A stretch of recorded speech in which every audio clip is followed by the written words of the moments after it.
Hi, boys and girls.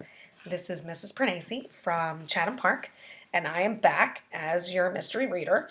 And we're going to be reading a story called Just Plain Fancy. This story is also from Patricia Polacco, who wrote Thundercake. So, a few things. One, I've read this story every year to my class since I started teaching. We've always done a unit on the Amish, and this is one of the books we've always read. And once again, I want you to pay attention to how her pictures complement the story, how her illustrations are unique, and definitely her own style. And so we're going to read the story called Just Plain Fancy. And I hope you enjoy it as much as I enjoy it. And I want you to start to even just think about the title, Just Plain Fancy. So it's interesting to me. I feel like plain and fancy are opposite each other, right? If something's plain, how could it be fancy? So let's see how that ties into the story. Here we go. My book is a little old, so it might be falling apart. Caleb and his two daughters hurried along Lancaster County Road in their buggy. Cars whizzed by them, but they paid no mind. Clomp, clomp, clomp went the horses' hooves on the pavement. Onomatopoeia.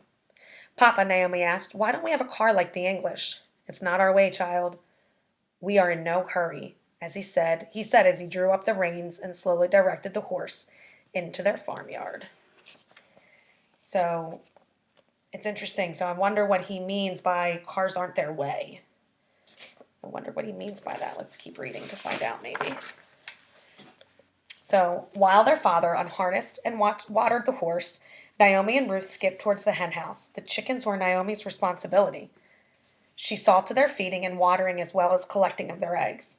Everything around here is so plain, Naomi complained. Our clothes are plain, our houses are plain, even our chickens are plain. It would pleasure me just once to have something fancy. Pshaw, Naomi, you oughtn't to be saying such things, little Ruth scolded. So little Ruth is scolding her sister, right? About wishing for things that are fancier. So that's interesting. As Naomi and Ruth searched the field for eggs laid outside the hen house, they spotted a very unusual one nestled in the tall grass down the drive and behind the hen house next to the road. This egg looks different from any I've ever seen, Naomi said quietly. It's still warm. Let's put it in Henry's nest. This one needs to be hatched. She gently picked up the egg and eased it into her basket. Although it was a little bigger than Henny's other eggs and a little darker in color, Naomi gently tucked the egg into the nest while Henry and Ruth looked on. You're so good with the chickens, Ruth chirped. I just know you're going to get your white cap this year. Mama says you're ready. Naomi was proud of her chickens and the way she raised them. And the elders were coming for a working bee or a frolic in the coming summer. And Naomi wondered whether her parents might present her with the white cap on that day. Her thoughts were interrupted by Ruth's voice. Ain't we pleasured, she said. You wanted something fancy? And now you've got it. So there's a few things going on. As I'm reading this, I'm thinking to myself, well, that must be a big deal to earn a cap, right? Something she's been working towards. And I noticed that these girls are wearing blue caps. So the white cap obviously is like a step up, or you've proven yourself in some way. And they talk about the elders. So when I think of elders, I think of older people. So there's like a line of respect.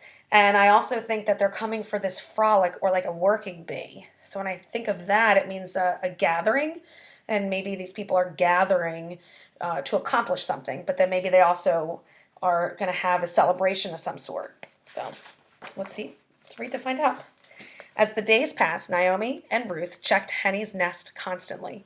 Every day they peered over the edge of the crib, watching for signs of cracks in the shell. Then one day, the eggs hatched. Look at the little chick from the fancy egg, Naomi, Ruth squealed. That egg was fancy inside and out, wasn't it? Said Naomi. Fancy, that's just what we'll name this chick. Fancy, fancy, fancy, Ruth sang out as she jumped about. Naomi smiled and clapped her hands. And all that afternoon the girls stayed with Henny, and watching and studying their special little chick. So this is a pretty big deal. They've been waiting for this moment. Weeks passed, and Henny's chicks grew quickly and were soon scratching around in the dirt. They had lost all their yellow down feathers and had grown bright white ones. All of them, except Fancy. Fancy looked different from the others. There was no doubt about it. This chick wasn't plain. So if you can see right now, right, here are all the chicks. And I'm assuming this one's Fancy because it's different. So I wonder what kind of bird that might be. One afternoon in the wash house, Naomi and Ruth overheard Aunt Sari talking to Cousin Hannah about a person in the neighboring Amish community. She dressed too fancy. She had to be shunned. Is it wrong to be fancy? Naomi asked. Indeed, yes, snapped Hannah. We are plain folk, and it is not the laws that we must be plain. What does shun mean? Ruth asked haltingly. Someone who is shunned is shamed in front of the elders. After that, friends and neighbors are instructed not to speak to that person. They are no longer one of us.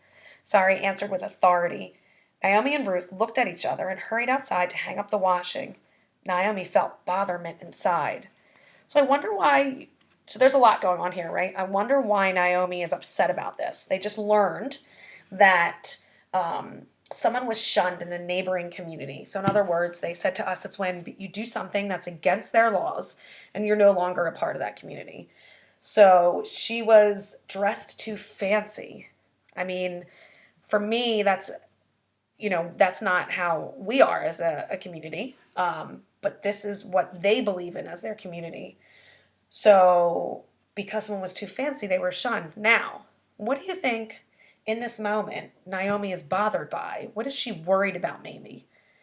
So think about that. As soon as they finished, the girls ran to the hen house. What are we going to do? Ruth asked. Fancy is too fancy to be Amish. And then Fancy ruffled up his feathers and did something that took their breath away. Well, we'll have to hide him until we know what to do, Naomi said finally. The elders will be here for the frolic tomorrow. He'll be shunned, Ruth whimpered. Maybe we will too. They put Fancy into another part of the hen house and locked the door. So we still don't know what Fancy looks like. We know that Fancy is definitely different, but to the point where they think they're going to be shunned from this. Did they make this Fancy, or was Fancy born that way? Fancy was born that way. Let's see what happens. The next morning, the neighboring Amish folk arrived for the frolic. The men and the boys helped add a stable onto the Velik's barn, and they worked hard in the sun while the women folk cooked and gossiped. Naomi and Ruth helped serve the food, pour lemonade, and thread needles for the women who were quilting. This should have been a happy day for them, but the girls were not pleasured because they were sad with worry about Fancy. So here's this frolic, and it definitely looks like a gathering, and it looks like everyone's definitely hard at work. When she had served the last ladle of lemonade, Naomi started towards the hen house, just when she noticed the door opened. Before she could get there to shut it, Fancy darted out and ran towards the gathering, flapping his wings. Oh, no, Naomi called out. This is all my fault. I wanted something fancy. I should have known better than to make that kind of wish. Tears ran down Ruth's cheeks when she saw what had happened.